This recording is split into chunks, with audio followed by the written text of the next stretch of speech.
സംസ്ഥാനത്തെ ജയിലുകളിൽ സമൂലമായ മാറ്റമുണ്ടാകണമെന്ന് മുഖ്യമന്ത്രി പിണറായി വിജയൻ. കുറ്റം ചെയ്തവരെ കൊടും കുറ്റവാളികളാക്കി മാറ്റുന്ന സമീപനം ജയിലുകളിൽ ഉണ്ടാകരുത്. വിചാരണ തടവുകാരെ കോടതി ശിക്ഷിക്കും വരെ നിരപരാധികളായി കാണണമെന്നും മുഖ്യമന്ത്രി കൂട്ടിച്ചേർത്തു. പരിശീലനം പൂർത്തിയാക്കിയ പ്രിസൺസ് ഓഫീസർമാരുടെ പാസിംഗ് ഔട്ട് പരേഡിൽ സംസാരിക്കുകയായിരുന്നു മുഖ്യമന്ത്രി.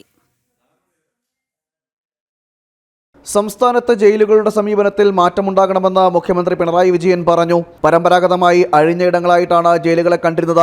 അതിന് മാറ്റം വരണം. സാഹചര്യങ്ങൾ കൊണ്ടും സഹജമായ ക്രിമിനൽ വാസനകൾ കൊണ്ടുമാണ് ഒരാൾ കുറ്റവാളിയാകുന്നത്. എന്നാൽ ജയിൽ മോചിതനാകുന്നവർ പുതിയ മനുഷ്യരായി വേണം പുറത്തിറങ്ങാൻ എന്നും മുഖ്യമന്ത്രി പറഞ്ഞു.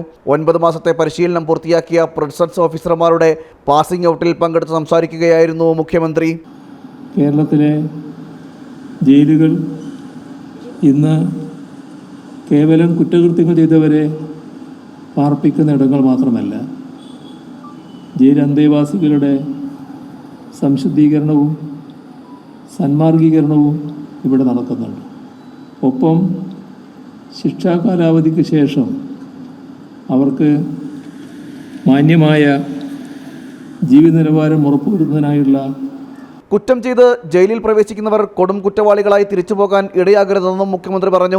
വിചാരണ തടവുകാരെ കോടതി ശിക്ഷിക്കുന്നതുവരെ നിരപരാധികളായി കണക്കാക്കണമെന്നും മുഖ്യമന്ത്രി വ്യക്തമാക്കി. കുറ്റം ചെയ്തവരെ കൊടും കുറ്റവാളിയേക്ക് മാറ്റുന്ന ഒരു സാഹചര്യവും നമ്മുടെ ജയിലുകളിൽ ഉണ്ടാകാൻ പാടില്ല.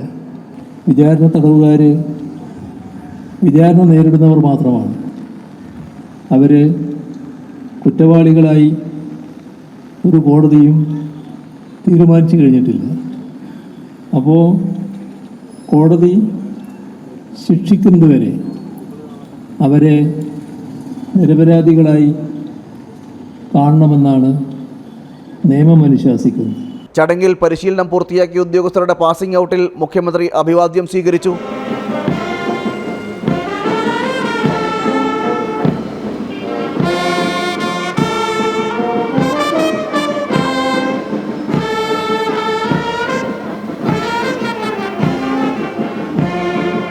മികച്ച രീതിയിൽ പരിശീലനം പൂർത്തിയാക്കിയ ഉദ്യോഗസ്ഥർക്ക് മുഖ്യമന്ത്രി മെഡലുകൾ സമ്മാനിച്ചു.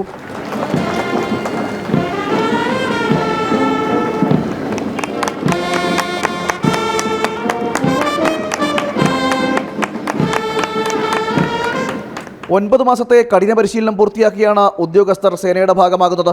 13 വനിതകളും 88 പുരുഷന്മാരും ഉൾപ്പെടെ 101 പേരാണ് പരിശീലനം പൂർത്തിയാക്കി സേനയുടെ ഭാഗമായത്. ജനം, തിരുവനന്തപുരം.